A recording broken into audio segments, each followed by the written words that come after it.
ರಾಜ್ಯ ವಿಧಾನ ಪರಿಷತ್ ಚುನಾವಣೆಯಲ್ಲಿ ಬಿಜೆಪಿ ಮತ್ತು ಜೆಡಿಎಸ್ ಇಂದ ನಡೆದಿರುವ ಅಡ್ಡಮತದಾರರ ಹೊಡೆತಕ್ಕೆ ಆ ಪಕ್ಷದ ನಾಯಕರು ನಲುಗಿ ಹೋಗಿದ್ದು ಬಿಜೆಪಿನಲ್ಲಿ ಯಾರ ತಲೆದಂಡ ಆಗುತ್ತೋ ಎನ್ನುವ ಭಯದ ವಾತಾವರಣ ನಿರ್ಮಾಣ ಆಗಿರುವ ಬೆನ್ನಲ್ಲೇ ಇದೀಗ ಜೆಡಿಎಸ್ನ ನಾಯಕ ಕುಮಾರಸ್ವಾಮಿ ಅವರು ಯಾವುದೇ ಕಾರಣಕ್ಕೂ ಬಿಜೆಪಿ ಜೆಡಿಎಸ್ ಮೈತ್ರಿ ಮುರಿಯಲ್ಲ ಅಂತ ಖಡಾಖಂಡಿತವಾಗಿ ಮಾತಾಡಿರೋದು ವಿದ್ಯಮಾನಗಳಿಗೆ ಒಂದು ಹೊಸ ತಿರುವನ್ನು ತಂದುಕೊಟ್ಟಿದೆ. ಒಂದ್ ಕಡೆ ಬಿಜೆಪಿನಲ್ಲಿ ಸರ್ಜರಿಗೆ ಸಜ್ಜಾಗ್ತಿರುವಾಗ, ನಾಯಕರನ್ನ ದೆಹಲಿಗೆ ಬುಲಾವ್ ಕೊಟ್ಟಿರುವಾಗ ಕುಮಾರಸ್ವಾಮಿ ಅವರು ಹೀಗೆ ಕೇಳಿದ್ರು. ಅಂದ್ರೆ ಎಲ್ಲ ಒಂದ್ ಕಡೆ ಇದೊಂದು ಕ್ರೈಸಿಸ್, ಬಿಜೆಪಿ ಜೆಡಿಎಸ್ ನ ಮೈತ್ರಿ ಬಿಕ್ಕಟ್ಟಿನ ಸ್ವರೂಪ ಪಡೆದುಕೊಳ್ಳದ ರೀತಿಯಲ್ಲಿ ತಡೆಗಟ್ಟೋದಕ್ಕೆ ಕುಮಾರಸ್ವಾಮಿ ಅವರು ಪ್ರಯತ್ನ ಪಡ್ತಿದಾರ. ಈ ಮೈತ್ರಿ ದೂರ ಆಗೋದು ಬೇಡ, ಈ ಮೈತ್ರಿ ಇಂಟ್ಯಾಕ್ಟ್ ಆಗಿ ಉಳ್ಕೊಳ್ಳಿ ಅನ್ನುವ ಕಾರಣಕ್ಕೆ ಅವರು ಇದನ್ನ ಡೌನ್ ಪ್ಲೇ ಮಾಡ್ತಾ ಇದ್ದಾರ. ಈ ಬಗ್ಗೆ ಇಂದಿನ ಮಾತು ಮಂಥನ ಸ್ನೇಹಿತರೆ. ಬಿಜೆಪಿ ಜೆಡಿಎಸ್ನ ಬಿರುಕನ್ನು ಉಂಟು ಮಾಡಬೇಕು ಅಂತಕ್ಕಂಥದ್ದು ಕಾಂಗ್ರೆಸ್ನವರಿಗೆ ಬೇಕಾಗಿರ್ತಕ್ಕಂಥದ್ದು. ನಮ್ಮ ಮತ್ತು ಬಿಜೆಪಿ ನಡುವೆ ಯಾವುದೇ ರೀತಿಯ ಹೊಂದಾಣಿಕೆ ಕೊರತೆ ಇಲ್ಲ, ವಿಶ್ವಾಸದಲ್ಲಿ ಕೊರತೆ ಇಲ್ಲ.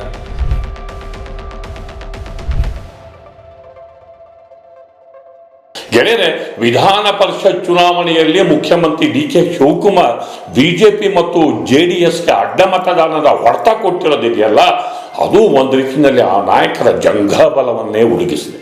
ಅದರಲ್ಲೂ ಬಿಜೆಪಿ ಬೇರೆ ಬೇರೆ ರಾಜ್ಯಗಳಲ್ಲಿ ಪಕ್ಷಗಳಿಂದ, ಬೇರೆ ಪಕ್ಷಗಳಿಂದ ಗುಂಪುಗಳನ್ನು ಸೆಳಿತಿರೋ ಹೊತ್ತಲ್ಲಿ ಇಲ್ಲಿ ಬಿಜೆಪಿಯ ಶಾಸಕರೇ ಕಾಂಗ್ರೆಸ್ಸಿಗೆ ಹಾರಿರೋದಿದೆಯಲ್ಲ, ಅದು ರಾಷ್ಟ್ರೀಯ ನಾಯಕರನ್ನ ಕಕ್ಕಾಬಿಕ್ಕಿಗೊಳಿಸಿದೆ ಮತ್ತು ಒಂದು ರೀತಿಯಲ್ಲಿ ಇರುಸು ಮುರುಸಿಗೆ ತಳ್ಳಿದೆ. ಅವರು ರಾಜ್ಯ ಬಿಜೆಪಿ ನಾಯಕರಾದ ವಿಜೇಂದ್ರ ಮತ್ತಿತರರನ್ನ ದೆಹಲಿಗೆ ಬರುವಂತೆ ಬುಲಾವ್ ಕೊಟ್ಟಿದ್ದಾರೆ. ಪಕ್ಷದ ರಾಷ್ಟ್ರೀಯ ಅಧ್ಯಕ್ಷರು ಸೋಮವಾರದ ಬಳಿಕ ಈ ನಾಯಕರ ಜೊತೆ ಚರ್ಚೆ ನಡೆಸ್ತಾ ಇದ್ದು ಯಾರ ತಲೆದಂಡ ಆಗುತ್ತೆ ಅನ್ನುವ ಮಟ್ಟಕ್ಕೆ ಬಿಕ್ಕಟ್ಟು ಉಂಟಾಗಿದೆ. ರಾಜ್ಯ ನಾಯಕರು ಅಕ್ಷರಶಃ ಬೆವುತು ಹೋಗಿದ್ದಾರೆ.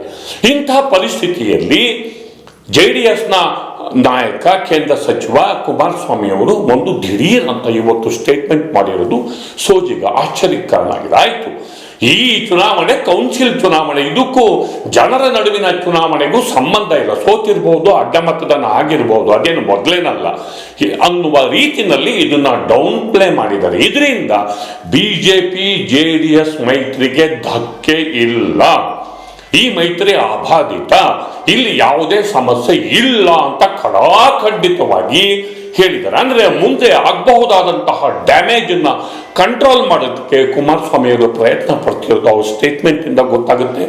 ಎಲ್ಲೋ ಒಂದ್ ಕಡೆ ಇದು ಕ್ರಮೇಣ ಈಗ ಆ ವೋಟ್ ಯಾರ್ದು, ಈ ವೋಟ್ ಯಾರ್ದು, ಇಲ್ಲಿ ಹೋಗಿರೋ ಬಿಜೆಪಿ ಕ್ರಾಸ್ ಆಗಿದೆ, ಬಿಜೆಪಿ ಜೆಡಿಎಸ್ ಕೈ ಕೊಟ್ಟು ಜೆಡಿಎಸ್ ಅಲ್ಲ ಅಸಮಾಧಾನ, ಇಂತಹ ಅಭಿಪ್ರಾಯದ ಮೂಲಕ ಬಿಜೆಪಿ ಜೆಡಿಎಸ್ ನಡುವಿನ ಮೈತ್ರಿ ಬಿಕ್ಕಟ್ಟಿನ ಸ್ವರೂಪ ಪಡ್ಕೊಳ್ಳೋದು ಬೇಕಾಗಿಲ್ಲ.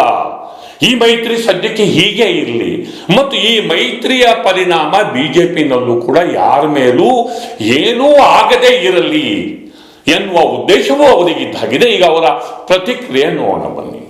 ಮಾಡ್ತಾರೆ, ಅಭಿವೃದ್ಧಿಗಳಾಗಿಲ್ಲ ಅಂತಕ್ಕಂಥ ಹಿನ್ನೆಲೆಯಲ್ಲಿ ಈಗಿನ ಸರ್ಕಾರಗಳ ಒಂದು ಆಮಿಷಗಳೇನಿದೆ ಕ್ಷೇತ್ರದಲ್ಲಿ ಜನತೆಯ ಒಂದು ವಿಶ್ವಾಸ ಗಳಿಸ್ಕೊಳ್ಳಲಿಕ್ಕೆ, ಈಗ 2 ವರ್ಷಕ್ಕೆ ಚುನಾವಣೆ, ಆ ಹಿನ್ನೆಲೆಯಲ್ಲಿ ಬಹುಶಃ ಕೆಲವರು ಶಾಸಕರುಗಳು 50 ಕೋಟಿನೋ 100 ಕೋಟಿನೋ ಅನುದಾನ ಸಿಗುತ್ತೆ ಅಂತ ಹೇಳಿ ಪಾಪ ಸ್ವಲ್ಪ ಚಂಚಲ ಮನಸ್ಸು ಆಗಿರ್ಬೋದು. ಆದರೆ ಇದು B J P J D ಎಸ್ಗೆ ಮೈತ್ರಿಗೆ ಧಕ್ಕೆ ಬರ್ತದೆ ಅಂತಕ್ಕಂಥ ಒಂದು ವಾತಾವರಣ ಕ್ರಿಯೇಟ್ ಏನಾಗ್ತಿದೆ. ಯಾಕೆಂದರೆ ಕಾಂಗ್ರೆಸ್ನವ್ರಿಗೆ ಬೇಕಿದೆ. ಇದು B J P J D ಎಸ್ನ ಬಿರುಕನ್ನು ಉಂಟು ಮಾಡಬೇಕು ಅಂತಕ್ಕಂಥದ್ದು ಕಾಂಗ್ರೆಸ್ನವರಿಗೆ ಬೇಕಾಗಿರ್ತಕ್ಕಂಥದ್ದು. ಅದಿಲ್ಲದೆ ಇದ್ರೆ ಅವ್ರು ಮುಂದೆ ಏನಾಗ್ತಾರೆ ಅನ್ನೋದು ಗೊತ್ತು. ಈ ಚುನಾವಣೆ ಮುಂದಿನ ಸಾರ್ವತ್ರಿಕ ಚುನಾವಣೆ ಮೇಲೆ ಯಾವುದೇ ರೀತಿ ಪರಿಣಾಮ ಬೀರಲ್ಲ. ಅದಕ್ಕೆ ಒಂದು ಉದಾಹರಣೆ ಕೊಡ್ತೀನಿ. 2017 ಯಾವೊಂದು ರಾಜ್ಯಸಭೆ ಚುನಾವಣೆಯಲ್ಲಿ ನಮ್ಮ ಪಕ್ಷದಿಂದ 7-8 ಶಾಸಕರು ಕ್ರಾಸ್ ಔಟ್ ಮಾಡಿದ್ರು, ಕಾಂಗ್ರೆಸ್ಗೆ ಮತ ಕೊಟ್ಟರು. ರಾಜ್ಯಸಭೆಗೆ ಚುನಾವಣೆ ಆದಾಗ ಏನಾಯಿತು, ಕಾಂಗ್ರೆಸ್ಸು 78-79ಕ್ಕೂ ಬಂದಿದೆ, ಸೋತರು. ಎಕ್ಸೆಪ್ಟ್ ಒಬ್ಬರು ಇಬ್ಬರು ಬಿಟ್ಟರೆ ಎಲ್ಲ ಸೋತರು. ಅದರಿಂದ ಈಗಿನ ಚುನಾವಣೆ ಸಾರ್ವತ್ರಿಕ ಚುನಾವಣೆ ಮೇಲೆ ಯಾವುದೇ ರೀತಿಯ ಪರಿಣಾಮ ಬೀರಲ್ಲ. ನಮ್ಮ ಮತ್ತು ಬಿ ಜೆ ಪಿ ನಡುವೆ ಯಾವುದೇ ರೀತಿಯ ಹೊಂದಾಣಿಕೆ ಕೊರತೆ ಇಲ್ಲ, ವಿಶ್ವಾಸದಲ್ಲಿ ಕೊರತೆ ಇಲ್ಲ. ಕುಮಾರಸ್ವಾಮಿ ಅವರ ಪ್ರತಿಕ್ರಿಯೆ ನಾವು ನೋಡಿದ್ವಿ. ಕುಮಾರಸ್ವಾಮಿ ಅವರ ಪ್ರತಿಕ್ರಿಯೆ ತುಂಬಾ ಸಿಗ್ನಿಫಿಕೆಂಟ್. ಯಾಕೆಂತಂದ್ರೆ ಮೈತ್ರಿ ಮುರಿಯಲ್ಲ, ಮೈತ್ರಿಗೆ ಧಕ್ಕೆ ಇಲ್ಲ ಅಂತ ಅಷ್ಟೇ ಹೇಳಿಲ್ಲ ಅವರು. ನಾನೂ ಕೂಡ ದೆಹಲಿಗೆ ಹೋಗಿ ಬಿಜೆಪಿ ರಾಷ್ಟ್ರೀಯ ಅಧ್ಯಕ್ಷ ನವೀನ್ ಅವರಿಗೆ ನಾನು ರಿಪೋರ್ಟ್ ಕೊಡ್ತೇನೆ, ನಾನು ಕೂಡ ಇಲ್ಲಿ ಏನಾಯ್ತು ಅಂತ ಹೇಳ್ತೇನೆ ಅಂತ ಹೇಳಿದ್ದಾರೆ.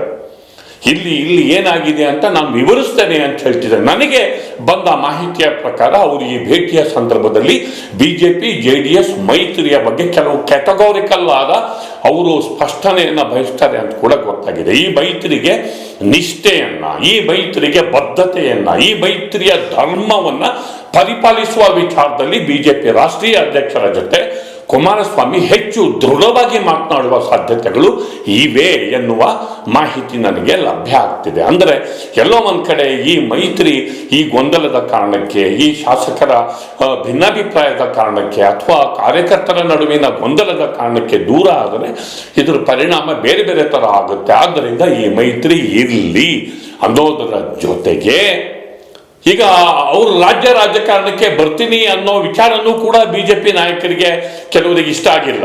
ಹೀಗಾಗಿ ಈ ತರದ ಬೇಕಾದಷ್ಟು ಗೊಂದಲಗಳನ್ನ ಅವರು ಕುಮಾರಸ್ವಾಮಿ ಅವರು ರಾಷ್ಟ್ರೀಯ ನಾಯಕರ ಜೊತೆ ಬಗೆಹರಿಸಿಕೊಳ್ಳೋದಕ್ಕೆ ತೀರ್ಮಾನ ಮಾಡಿದ್ದಾರೆ ಅನ್ನೋ ಮಾಹಿತಿ ಲಭ್ಯ ಆಗ್ತಿದೆ. ಈ ಡೆವಲಪ್ಮೆಂಟ್ಸ್ ಏನಾಗುತ್ತೆ ಅನ್ನೋದನ್ನ ಕಾದು ನೋಡೋಣ. ದಯವಿಟ್ಟು ದಿ ಪೋಸ್ಟ್ ನೋಡಿ, ಲೈಕ್ ಮಾಡಿ, ಶೇರ್ ಮಾಡಿ, ಸಬ್ಸ್ಕ್ರೈಬ್ ಮಾಡೋದಕ್ಕೆ ಮರಿಬೇಡಿ ಗೆಳೆಯರೆ. ನಮಸ್ಕಾರ.